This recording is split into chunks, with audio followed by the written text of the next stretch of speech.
Всем привет! Давайте начнем. Hi everyone, let's start. There's not enough time. My name is Alexander Leonov, and I'll be talking today about the new reality of information security and how it affects the vulnerability management. I do vulnerability management since 2009, quite a while. I have a blog, a Telegram channel. Of course, please subscribe and like. And let's start from afar. Starting in the beginning of November 2021, on the standoff, we were asked if you could recommend a big vendor that is prominent in the country, what would you advise so that the info security improves? And my advice would be, I was giving those advice because I thought it was important that the base scanner gets cheaper, because we all know if you purchase asset-based vulnerability solutions, then it's too high cost. At the same time, the transparency of knowledge bases should increase so that we could compare which scanners can detect what they cannot detect, and depending on that, to understand what is the right way to choose the correct solution on the market. And of course, we'd want the vendors to pay more attention to fixing the vulnerabilities, because currently it's like, it's been detected, here's the vendor bulletin, and you're on your own. On February this year, there was a Tenable Security Day conference, officially a Russian one, but vendor representatives were of course there, and I took part and explained the ideas of knowledge-based transparency, NASA's OpenVS, what is supported by which. If you are interested, please feel free to have a look. It was done by my open source tool. It was good. But now, start in February, in April and May, there's no license, there's no support for Russian users, and even the site is blocked. So this is, of course, just one of the episodes of what has happened in February. In reality, a lot of info security vendors have left, and we understand we cannot trust them because their functionality can degrade very fast. The updates can be blocked, no support, and you won't get any money back. And with open source, the situation is also not very beautiful, because we saw open source projects having malware. A good example was Node APC that had a Viper in it. In most projects, we just saw some political proclamations, but it's not that terrible, but it shows you, who has control over the project and what they will do if they'd like to, make something malicious. So let's focus on commercial solutions. How does this situation affect vulnerability management? It definitely does. If you chose your vulnerability management product by functionality comparing Forrester or Gartner, it's currently, a pumpkin. Doesn't work. If you didn't, happy you. Fixing the vulnerabilities. Imagine you've detected them. So how do you fix them? There's a chance that with each update the functionality will degrade, and part of your infrastructure will turn into a pumpkin. Choosing this solution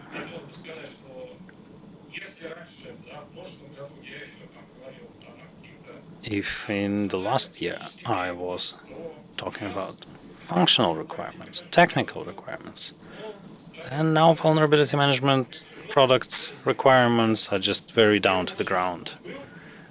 It's good already if you have one. If it's available, it's already good. The knowledge bases should be updated. And if there's some customer support, also great. If you can talk to a vendor saying, you have false, whatever. And all the rest is pretty much everything goes. Vendor stability. How can we formulate this? There are some external events that can be either formal or informal, including condemnation of the company in the media or sanctions against the country, for example, or against the management, or in the worst case, secondary sanctions that can make the vendor degrade their stability of their solutions, starting from blocking some functionality and up to and including the fact that your software or hardware stops working. And what is worse, if your data are leaked. So what do you do in that case? No idea.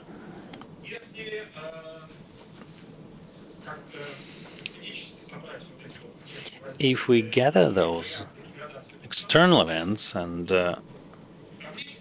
functionality, we might create this type of a table and compare their stability. The trust is a different word in Russia, but at least let's say stability, so that you could protect yourself from the fact that the vendor starts evil activity against you.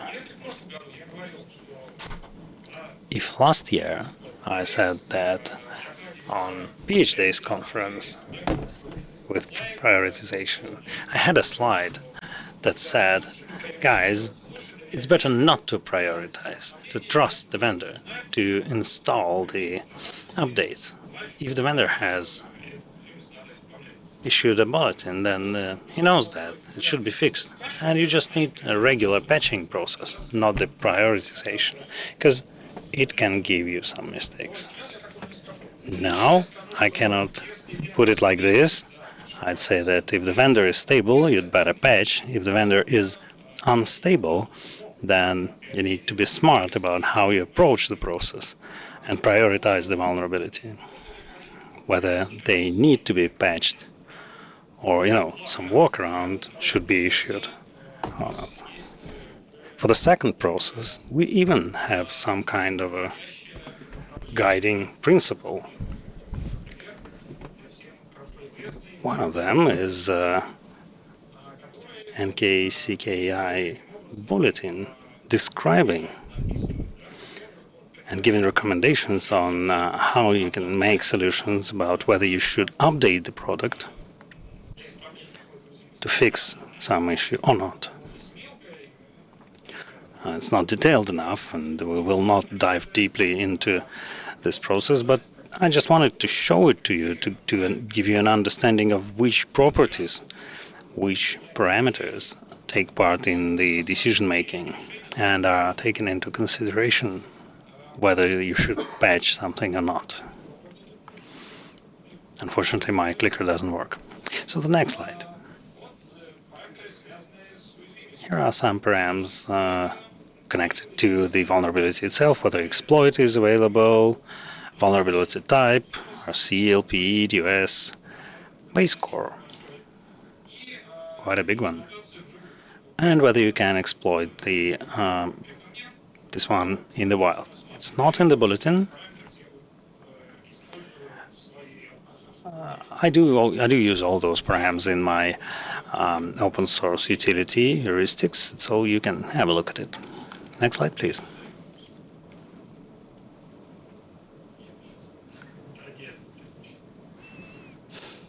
No, the previous one, no.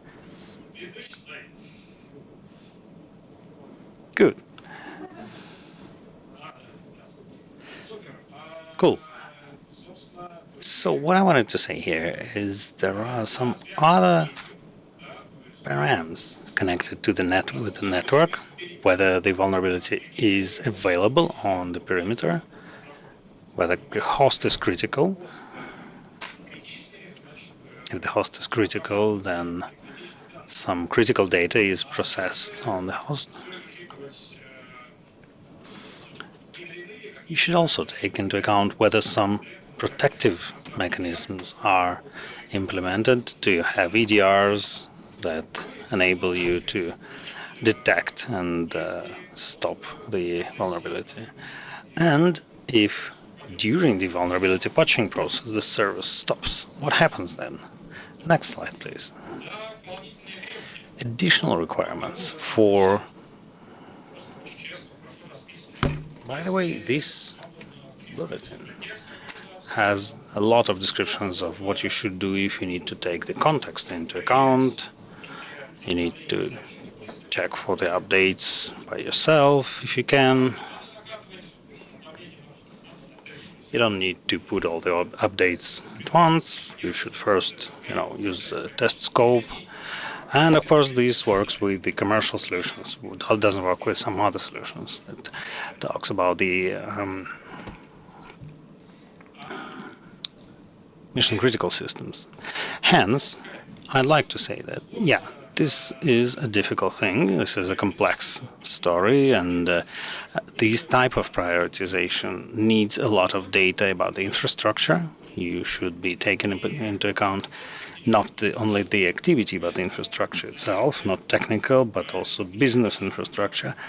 That's why you might need to reduce the amount of unstable vectors and increase the amount of stable vectors, so that you could switch to regular patching instead of just doing a complex prioritization, so that in the end, by say 2025,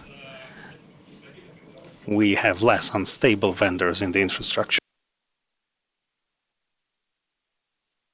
And with that, I'd like to conclude with the fact that the new reality of cybersecurity definitely affects the situation, because right now you need to assess the vendor stability, something that we could avoid doing. Right now it's super important. Unstable vendors have an issue of us not being able to assess the vulnerability and fix it. So we clearly need to make changes. And of course, the fact that those extreme issues that are highlighted very seriously in Russia, that experience will be exportable and important for many of us, and including monetization. Thank you indeed for your attention, and please come to my channels and give me likes and subscriptions. Any questions?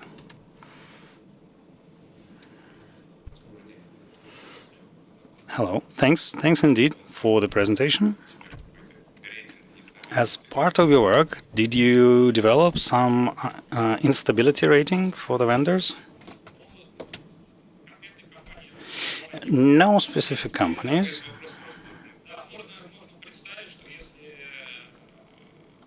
But if the company says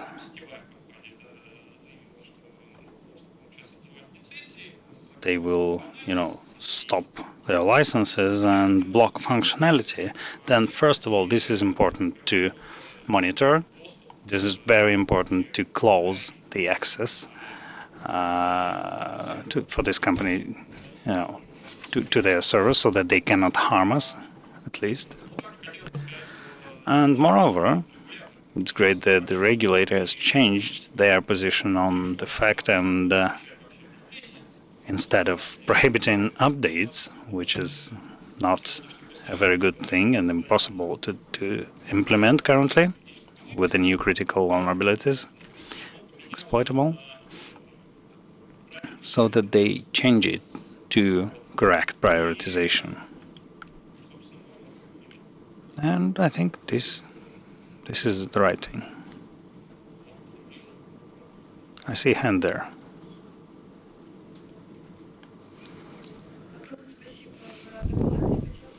Thank you indeed for your presentation. The question was about the mission-critical systems. So we have a lot of critical vulnerabilities, and what would you like to, what would you recommend in that situation?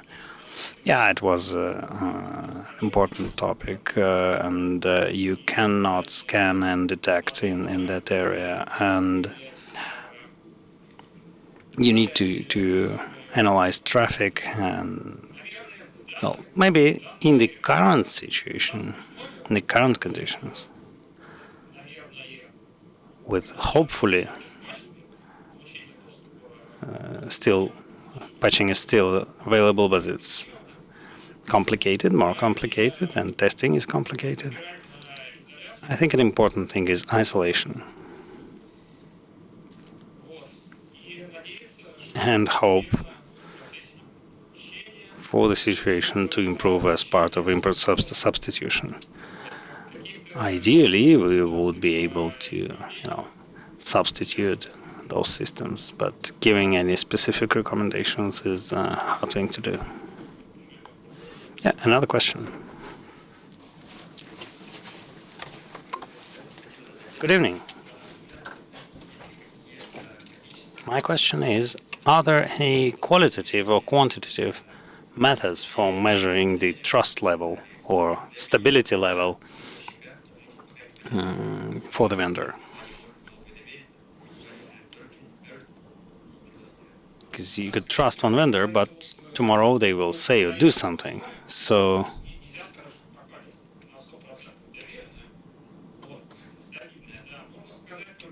you cannot put 100% trust on a company. Some will be more stable, like Russian vendors, for example, working only in Russia, that don't have any foreign offices. Will be more stable and will be less dependent on sanctions and secondary sanctions rather than, say, American vendors. But there's some area in the middle. I don't know. Israeli-based vendors are still represented on the Russian market, and I don't know for how long this will be true, but at least for now it's true. Quantitative analysis is hard. I did not try to come up with some formula. Each and every organization should decide for themselves how they monitor that stability level. But I think this is now something that we need to do. And we need to put it into these substitution plans also, because otherwise this, at the moment of denial of service, of course, this will be very painful. One more question. So as we now know, the reputation is the new currency. And it was very much highlighted. So should we wait for some specific registry of, blacklists, whitelists from the regulator? I don't know. That would be cool. Such a list would help me. If it is a recommendation, this is great. If it's not mandatory, and if it has the reasons why this or that vendor is in the list, that would be useful information that we will take into account when deciding on the information security policy for our company.